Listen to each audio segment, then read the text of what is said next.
Lesson 16. The First Discourse of the Buddha. Setting in Motion the Wheel of Truth. Dhammacakka Pavatana Sutta. Part 1. Paragraph 1. Thus have I heard. The Blessed One was once dwelling in the deer park at Isipatana, the resort of seers, near Varanasi.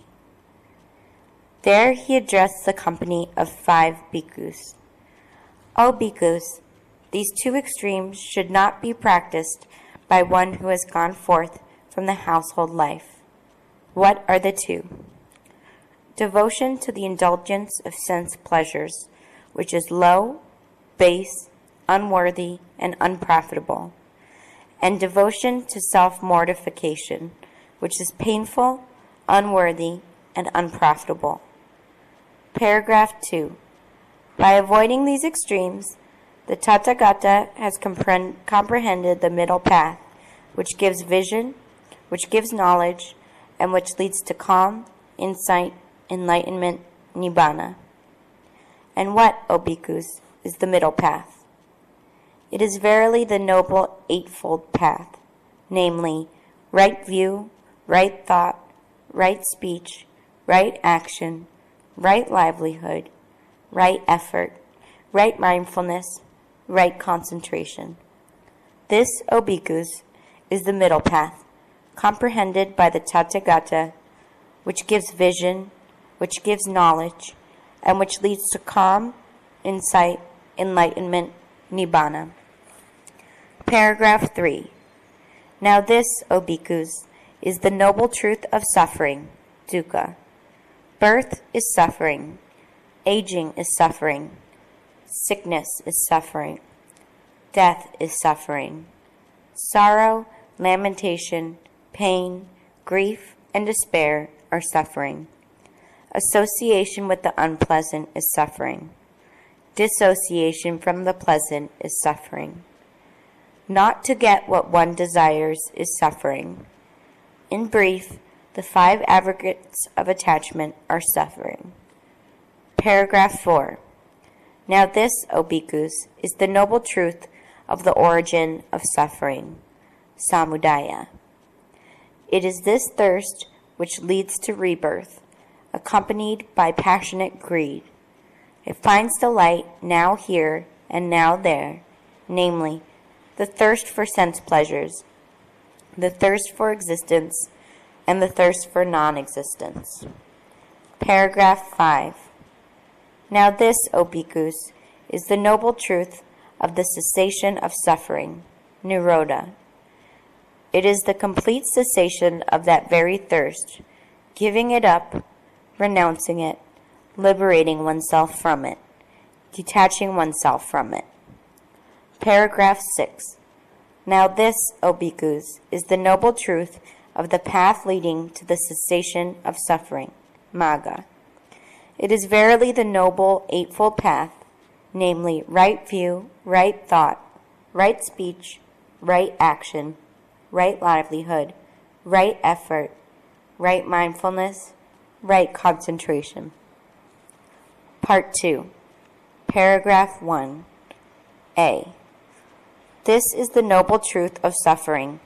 Concerning things unheard before, there arose in me the eye vision, the knowledge, the wisdom, the insight, the light. B. This noble truth of suffering should be fully understood. Concerning things unheard before, there arose in me the eye, the light. C.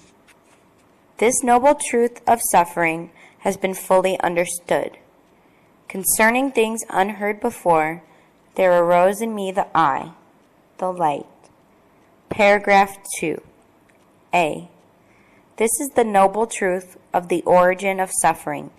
Concerning things unheard before, there arose in me the eye, the light.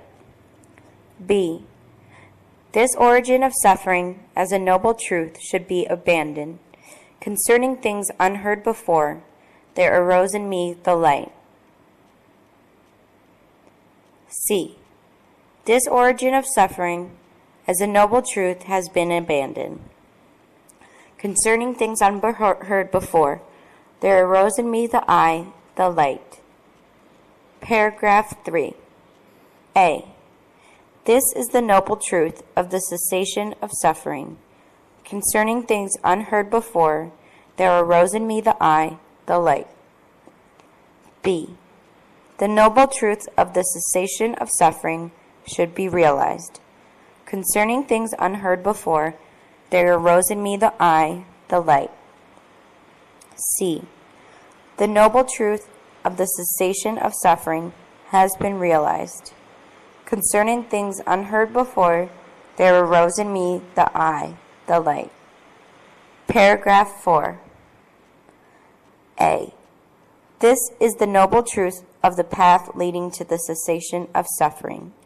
Concerning things unheard before, there arose in me the light. B. This noble truth of the path leading to the cessation of suffering should be cultivated. Concerning things unheard before, there arose in me the eye, the light. C. This noble truth of the path leading to the cessation of suffering has been cultivated. Things unheard before, there arose in me the eye, the light. Paragraph 5. O bhikkhus, as long as my knowledge and vision was not quite purified in these 3 aspects and these 12 ways regarding the 4 noble truths, I did not claim to have realized the incomparable supreme enlightenment in the world with its devas, maras, brahmas, among the host of recluses, brahmanas, gods, and men. Paragraph 6. But, O bhikkhus, when my knowledge and vision was quite purified in these 3 aspects and these 12 ways regarding the 4 noble truths, then I claim to have realized the incomparable supreme enlightenment in the world, with its devas, maras, brahmas, among the hosts of recluses, brahmanas, gods, and men. Now knowledge and vision arose in me thus. Unshakable is my heart's deliverance. This is the last birth. There is no more becoming. Paragraph 7. Thus spoke the Blessed One. The company of 5 monks were glad and rejoiced at the words of the Blessed One. Paragraph 8. When the discourse was expounded, there arose in the Venerable Kondana the dustless, stainless Dhamma vision to see thus. Whatever is subject to arising is subject to cessation. Paragraph 9.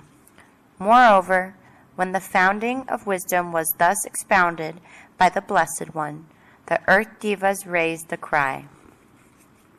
This unsurpassed Dhammacakka, which could not be expounded by any recluse or brahmana, any deva or mara, or brahma, or by anyone in the world, has been expounded by the Blessed One in the deer park at Isipatana near Benares. Paragraph 10. Hearing the cry, the 4 great kings' devas, the 33 devas, the Yama devas, the devas of the light, the created devas, the devas who rejoice in others' creations, also raised the cry. This unsurpassed Dhammacakka has been expounded by the Blessed One in the deer park at Isipatana near Benares. Paragraph 11.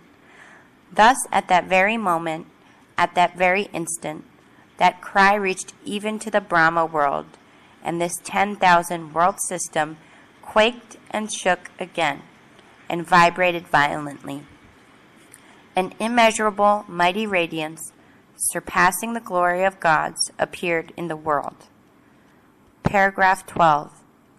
Thereupon the Blessed One uttered this solemn saying, Kodana has indeed understood. Kodana has indeed understood. Thus, the Venerable Kodana won his name of Kodana the Knower, Anatta Kodana. Dhammapada verses. Verse 274. This is the only path. There is none other that leads to purity of vision. Do you follow this path? So you will bewilder Mara. Verse 275. If you enter on this path, you will make an end of suffering. This path which I have preached, so soon as I learned to remove the thorns. Paragraph 281. One should be guarded in word and restrained in mind. Do no wrong with the body. Purify these 3 ways of actions, and then one will gain the path taught by the sages. Verse 282. From meditation arises wisdom. Without meditation, wisdom decays. Knowing this twofold path of gain and loss, let him settle himself, so that wisdom may increase. Verse 283. Cut down the forest of lust, not alone a single tree. From the forest of lust springs fear. Cut down the forest of lust, and you will be free from lust. Attain Nibbana.